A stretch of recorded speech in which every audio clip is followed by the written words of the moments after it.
जय माता दी भक्तों, मैं पीताम्बर आप सभी का स्वागत करता हूं हमारे चैनल प्रियम धार्मिक वीडियो में।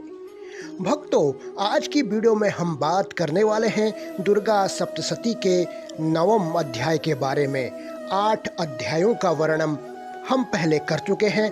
आप सभी लोगों से अनुरोध है कि इस वीडियो को अंत तक जरूर देखें। वीडियो को अपने दोस्तों और रिश्तेदारों के साथ अवश्य शेयर करें। चैनल को जरूर सब्सक्राइब कर लीजिए।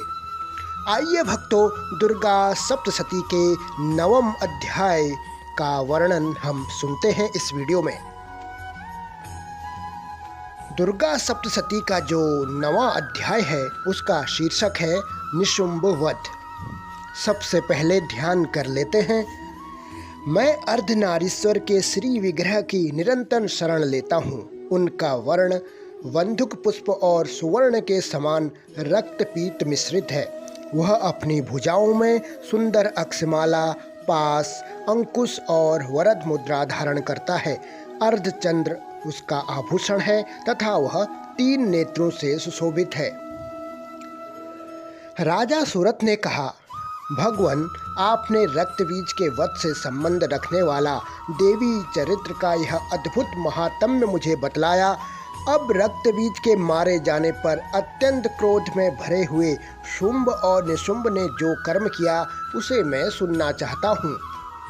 मार्कंडेय ऋषि कहते हैं, राजन, युद्ध में रक्तबीज तथा अन्य दैत्यों के मारे जाने पर शुंभ और निशुंभ के क्रोध की सीमा न रही। अपनी विशाल सेना इस प्रकार मारी जाती देख निशुंभ अमरस में भरकर देवी की ओर दौड़ा। उसके साथ असुरों की प्रधान सेना थी। उसके आगे पीछे तथा पार्श्व भाग में बड़े बड़े असुर थे जो क्रोध में ओंठ चबाते हुए देवी को मार डालने के लिए आए। महापराक्रमी शुंभ भी अपनी सेना के साथ मातृगणों से युद्ध करके क्रोधवश चंडिका को मारने के लिए आ पहुंचा। तब देवी के साथ शुंभ और निशुंभ का घोर संग्राम छिड़ गया। वे दोनों दैत्य मेघों की भांति बाणों की भयंकर वृष्टि कर रहे थे। उन दोनों के चलाए हुए बाणों को चंडिका ने अपने बाणों के समूह से तुरंत काट डाला और शस्त्र समूह की वर्षा करके उन दोनों दैत्यपतियों के अंगों में भी चोट पहुंचाई। निशुंभ ने तीखी तलवार और चमकती हुई ढाल लेकर देवी के श्रेष्ठ वाहन सिंह के मस्तक पर प्रहार किया। अपने वाहन को चोट पहुंचने पर देवी ने क्षुचप्र नामक बाण से निशुंभ की श्रेष्ठ तलवार तुरंत ही काट डाली और उसकी ढाल को भी, जिसमें 8 चांद जड़े थे, खंड खंड कर दिया। ढाल और तलवार के कट जाने पर उस असुर ने शक्ति चलाई, किंतु सामने आने पर देवी ने चक्र से उसके भी 2 टुकड़े कर दिए। अब तो निशुंभ क्रोध से जल उठा और उस दानव ने देवी को मारने के लिए शूल उठाया, किंतु देवी ने समीप आने पर उसे भी मुक्के के मार से चूर्ण कर दिया। तब उसने गदा घुमाकर चंडी के ऊपर चलाई, परंतु वह भी देवी के त्रिशूल से कटकर भस्म हो गई। तदंतर दैत्यराज निशुंभ को भरसा हाथों में लेकर आते देख देवी ने बाण समूह से घायल कर धरती पर सुला दिया। उस भयंकर पराक्रमी भाई निशुंभ के धराशायी हो जाने पर शुंभ को बड़ा क्रोध हुआ और अंबिका का वध करने के लिए वह आगे बढ़ा। रथ पर बैठे बैठे ही उत्तम आयुधों से सुशोभित हो अपनी बड़ी बड़ी 8 अनुपम भुजाओं से समूचे आकाश को ढककर वह अद्भुत शोभा पाने लगा। उसे आते देख देवी ने शंख बजाया और धनुष की प्रत्यंचा को अत्यंत दुस्सह शब्द किया। साथ ही अपने घंटे के शब्द से, जो समस्त दैत्य सैनिकों का तेज नष्ट करने वाला था, संपूर्ण दिशाओं को व्याप्त कर दिया। तदंतर सिंह ने भी अपनी दहाड़ से, जिसे सुनकर बड़े बड़े गजराजाओं का महान मद दूर हो जाता था, आकाश, पृथ्वी और 10 दिशाओं को गुंजा दिया। फिर काली ने आकाश में उछलकर अपने दोनों हाथों से पृथ्वी पर आघात किया। उससे ऐसा भयंकर शब्द हुआ जिससे पहले के सभी शब्द शांत हो गए। तत्पश्चात शिवदूती ने दैत्यों के लिए अमंगलजनक अट्टहास किया। इन शब्दों को सुनकर समस्त असुर थर्रा उठे, किंतु शुंभ का बड़ा क्रोध हुआ। उस समय देवी ने जब शुंभ को लक्ष्य करके कहा, ओ दुरात्मन, खड़ा रह, खड़ा रह, तभी आकाश में खड़े हुए देवता बोल उठे, जय हो जय हो। शुंभ ने वहां आकर ज्वालाओं से युक्त अत्यंत भयानक शक्ति चलाई। अग्निमय पर्वत के समान आती हुई उस शक्ति को देवी ने बड़े भारी लूके से दूर हटा दिया। उस समय शुंभ के सिंहनाद से तीनों लोग गूंज उठे।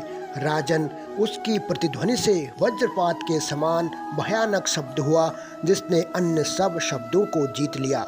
शुंभ के चलाए हुए वाणों के देवी ने और देवी के चलाए हुए वाणों के शुंभ ने अपने भयंकर वाणों द्वारा सैकड़ों और हजारों टुकड़े कर दिए।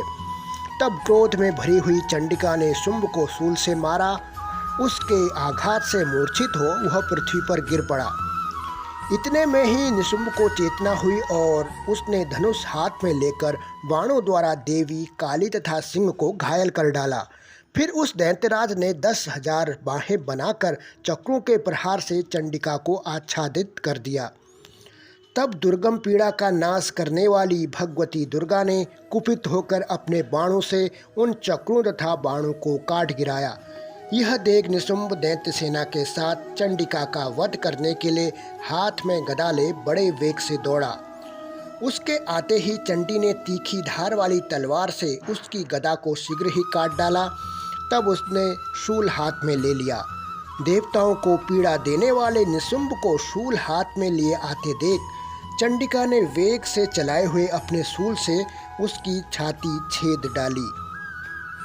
शूल से विदीर्ण हो जाने पर उसकी छाती से एक दूसरा महाबली एवं महापराक्रमी पुरुष खड़ी रह कहता हुआ निकला। उस निकलते हुए पुरुष की बात सुनकर देवी ठहाका लगाकर हंस पड़ी और खड्ग से उन्होंने उसका मस्तक काट डाला। फिर तो वह पृथ्वी पर गिर पड़ा। तदंतर सिंह अपनी दाढ़ों से असुरों की गर्दन कुचलकर खाने लगा। यह बड़ा भयंकर दृश्य था।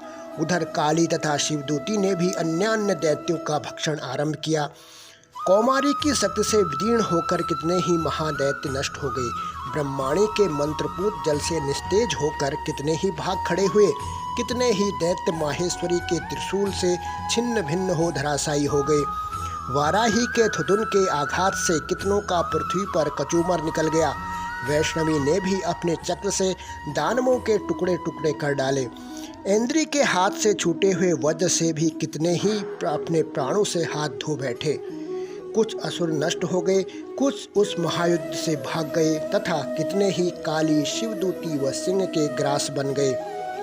इस प्रकार श्री मार्कंडेय पुराण में सावर्णिक मनवंतर की कथा के अंतर्गत देवी महात्म्य में निशुंभ वध नामक 9वां अध्याय पूरा हुआ। बोलो भगवती मैया की जय।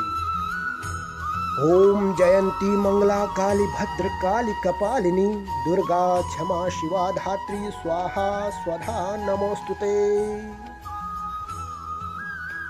ओम सर्वमंगल मांगल्ये शिवे सर्वार्थ साधिके शरण्ये त्र्यंबिके गौरी नारायणी नमोस्तुते। सृष्टि स्थिति विनाशानां शक्तिभूते सनातनी गुणाश्रये गुणमये नारायणी नमोस्तुते। तो भक्तों, ये थी आज की वीडियो। आशा करते हैं आपको वीडियो जरूर पसंद आई होगी। इसी तरह की धार्मिक वीडियो देखने के लिए चैनल को सब्सक्राइब जरूर कर लीजिए। इस वीडियो को अपने दोस्तों और रिश्तेदारों के साथ अवश्य शेयर कीजिए, क्योंकि भक्तों, अच्छी बातें सभी तक पहुंचनी चाहिए। मिलते हैं अगली वीडियो में, अगले अध्याय में। तब तक के लिए अनुमति दीजिए अपने मित्र पीताम्बर को। जय माता दी।